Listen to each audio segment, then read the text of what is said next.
Vous les avez déjà peut-être vues, elles sont partout dans Paris, dans les parcs urbains. Ce sont les perruches à collier. Elles seraient entre 10 000 et 20 000 rien qu'en Île-de-France. Et cette prolifération leur vaut d'être qualifiées comme espèces exotiques envahissantes. D'ailleurs, le ministère de la Transition écologique a annoncé un plan national d'action pour prévenir l'introduction de ces espèces exotiques envahissantes. Pour les perruches à collier, il est désormais trop tard. Elles sont déjà bien implantées sur le territoire, mais ce qui ne veut pas dire qu'elles sont pour autant problématiques.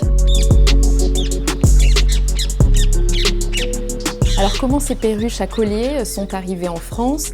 Elles sont arrivées, on suppose, dans les années 70, près de l'aéroport d'Orly où transitent bon nombre de marchandises. C'est ici que des dizaines d'individus se seraient échappés de cages. Ce serait le fait de militants écolos, ceux qu'on surnommait à l'époque les éco-guerriers. 20 ans plus tard, le même événement se produit au nord de Paris, près de l'aéroport de Roissy-Charles de Gaulle. Ce sont des hypothèses, mais qui restent tout à fait crédibles. Alors pourquoi ces perruches à collier? Elles sont toujours ici depuis les années 70 dans la région Île-de-France, eh bien parce qu'elles trouvent notamment dans les parcs urbains tout ce dont elles ont besoin, tout ce qui est nécessaire à leur survie. Petit à petit, cette population de perruches a grossi. Il y a de nombreux d'ailleurs particuliers qui les ont relâchées, notamment lors de la grippe aviaire en 2005. Mais est-ce qu'elles représentent une réelle menace? Aujourd'hui, on manque de recul, on a peu de données pour mesurer ses effets et son réel impact. La perruche à collier, elle rentre en compétition sur l'alimentation, sur la nidification, notamment avec le pigeon colombin, le chouca, mais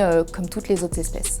Alors oui, elles font quelques nuisances, elles font beaucoup de bruit, quelques dégâts sur les arbres fruitiers, sur les bâtiments, mais ça reste infime. Pour certains chercheurs, dire aujourd'hui que les perruches à collier ont un effet négatif, c'est indémontrable.